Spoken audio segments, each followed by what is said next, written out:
Mantan Ketua Mahkamah Konstitusi, Mahfud MD, memberikan pembaruan terkait kerja Tim Komite Reformasi Percepatan Polri.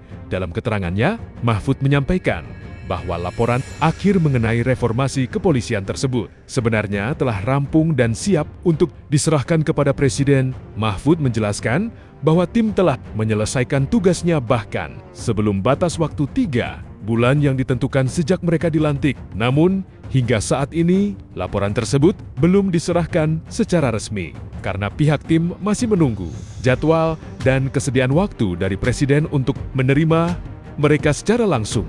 Terkait bocoran isi rekomendasi, Mahfud masih enggan memberikan detail secara menyeluruh, termasuk isu mengenai wacana penempatan institusi kepolisian di bawah kementerian tertentu. Ia menegaskan bahwa naskah tersebut tidak akan dikirimkan melalui surat guna menjaga kerahasiaan dan mencegah kebocoran informasi sebelum sampai ke tangan Presiden.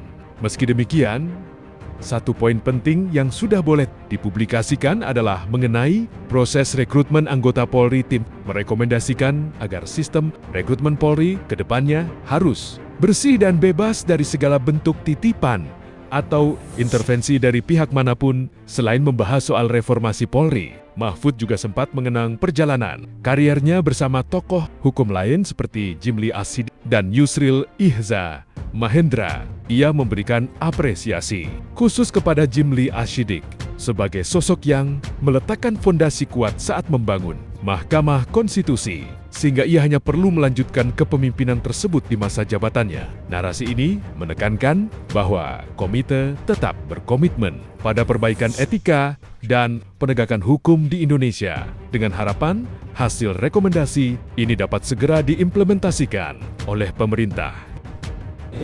Ya, saya alhamdulillah seperti halnya Pak Yusril, Pak Jimli.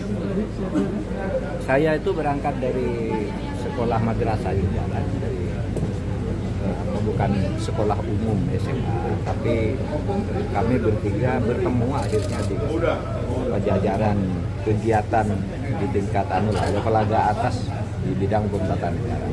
Dan saya gembira karena ketika saya menjadi ketua MK itu MK udah jadi. Ke Pak Jimli yang membangun. Kalau tidak ada Pak Jimli mungkin tidak sehebat sekarang MK.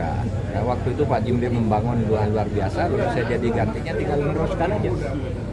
Terus bagus meskipun pada akhirnya tetap harus menghadapi godaan juga. Ya saya alhamdulillah seperti halnya Pak Yusril, Pak Jimli. Saya itu berangkat dari di bidang ketatanegaraan banyak sekali ide-idenya Pak Jimli, terutama sekolah umum. Bagaimana itu ya tentang kami terbentuknya Mahkamah Konstitusi dan sebagainya. Itu kan menjadi concern semua kegiatan di tingkatan level atas ada tindakan-tindakan politik tertentu. Dan saya gembira tidak bisa dialihkan karena ketika saya menjadi ketua MK itu Pak Jimli yang membangun. Kalau tidak ada dia mungkin ada sehebat ini. Sekarang tuh kurang. Nah, waktu itu Pak Jimli membangun luar biasa, bisa jadi gantinya tinggal sudah baik. Nggak perlu perbaikan yang berarti dikali meskipun perkembangan pada zaman dan harus menghadapi godaan. Tetapi yang rusak kita berikan.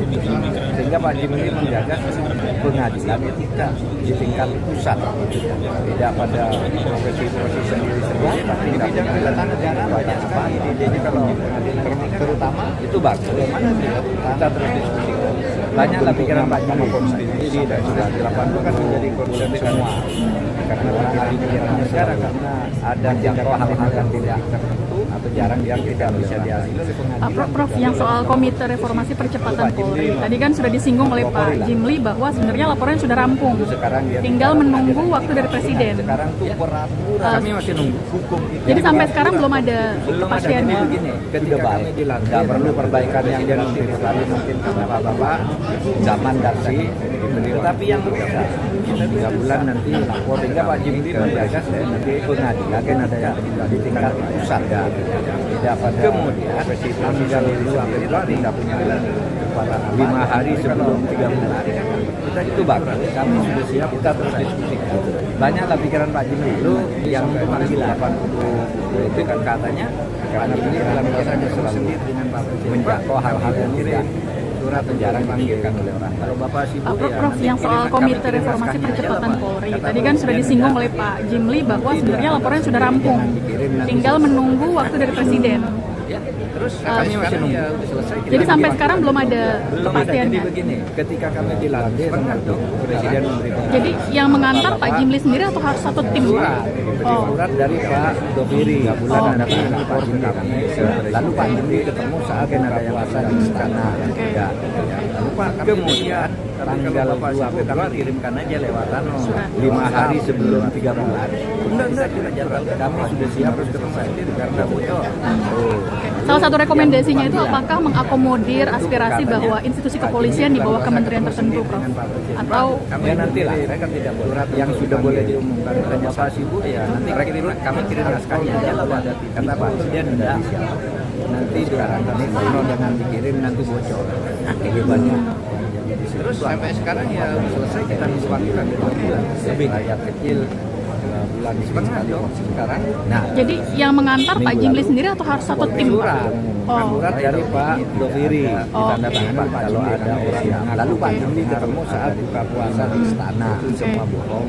Ya Pak kami nanti kita lihat kalau Bapak sibuk kami kirimkan aja lewat surat. Jadi jaminannya ada peraturan baru yang melarang ada titipan itu berarti, Prof? Salah satu rekomendasinya itu